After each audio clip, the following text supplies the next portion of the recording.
नमस्कार, मेरा नाम अभिजीत है। आप न्यूज फॉर नेशन देख रहे हैं। मोदी के हनुमान कहे जाने वाले चिराग पासवान के केंद्रीय मंत्री बनते ही अब तल्ख तेवर हो गए हैं। एक समय था जब नरेंद्र मोदी के हर बातों का समर्थन करते दिखते थे चिराग पासवान, लेकिन जब से केंद्रीय मंत्री बने हैं तब से जो है एनडीए के साथ उनका तल्ख तेवर दिख रहा है।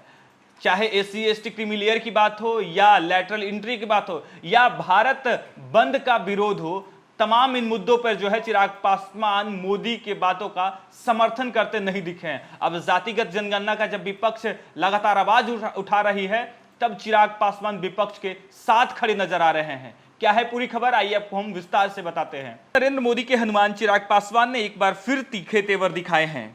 पीएम मोदी के हर बातों का समर्थन करने वाले चिराग पासवान पिछले कुछ दिनों से सरकार के खिलाफ मुखर नजर आ रहे हैं। केंद्र सरकार में मंत्री और लोक जनशक्ति पार्टी रामविलास के राष्ट्रीय अध्यक्ष चिराग पासवान ने एक बार फिर एनडीए की विचारधारा से अलग राय पेश की है। चिराग पासवान ने कांग्रेस नेता राहुल गांधी और सपा मुखिया अखिलेश यादव की जातिगत जनगणना वाली मांग का समर्थन किया है। इससे पहले चिराग पासवान ने यूपीएससी में लेटरल एंट्री वाले मामले पर भी मुखर होकर विरोध जताया था। सरकार के प्रमुख सहयोगियों में से एक लोक जनशक्ति रामविलास के प्रमुख चिराग पासवान ने कहा कि मेरी पार्टी हमेशा से इस बात पर कायम रही है कि वह जातिगत जनगणना के पक्ष में है। हम चाहते हैं कि जातिगत जनगणना हो। इसकी वजह यह है कि अक्सर राज्य में केंद्र सरकारें जातिगत विचारों को ध्यान में रखते ही योजना बनाती है। ये योजना इन समुदायों को मुख्य धारा में लाने के लिए बनाई गई है। ऐसे में सरकार के पास हर जाति की आबादी की जानकारी होनी चाहिए। पासवान ने आगे कहा कि मैं इन आंकड़ों को सार्वजनिक करने का पक्षधर नहीं हूं। मैं मानता हूं कि अगर आंकड़े को सार्वजनिक किया जाता है तो समाज में विभाजनकारी स्थिति पैदा हो जाएगी। कई बार कोर्ट की तरफ से भी सरकार से जाति की आबादी को लेकर जानकारी मांगी गई है। ऐसा मेरा मानना है कि ये आंकड़े सरकार के पास होने चाहिए, इससे योजनाओं में सुधार किया जा सके, जन कल्याणकारी योजनाओं में सफल क्रियान्वयन में मदद मिल सके। इससे पहले कांग्रेस नेता राहुल गांधी ने कहा था कि लगभग 90% आबादी आवश्यक कौशल और प्रतिभा होने के बावजूद सिस्टम से नहीं जुड़ पाती है। यही वजह है कि जातिगत जनगणना की मांग हो रही है। राहुल गांधी ने कहा कि 90% लोग इस सिस्टम का हिस्सा नहीं हैं। उनके पास आवश्यक कौशल और प्रतिभा है लेकिन सिस्टम से नहीं जुड़ पाते हैं, इसलिए हम जातिगत जनगणना की मांग कर रहे हैं।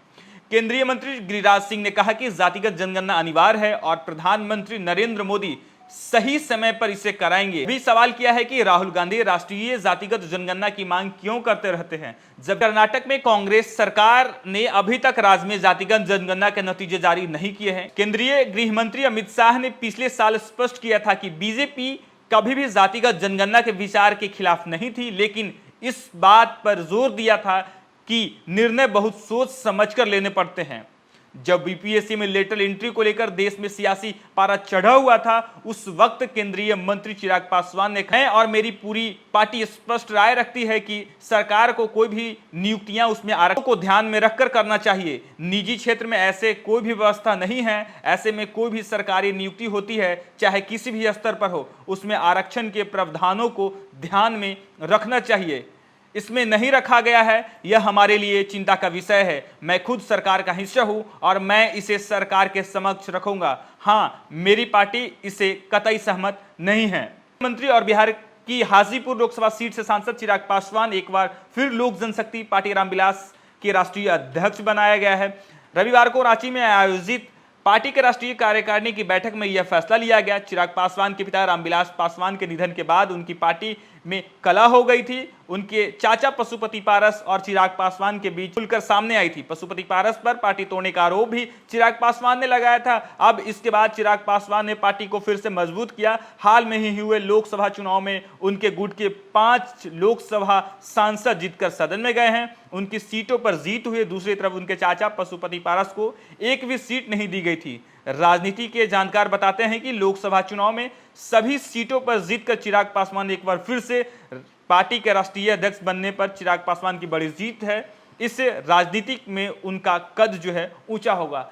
आप देख रहे होंगे लगातार चिराग पासवान मोदी और एनडीए की विचारधारा से अलग रुख रख रहे हैं। अब एक बार फिर से चिराग पासवान जातिगत जनगणना पर जो है विपक्ष के साथ खड़े हो गए हैं।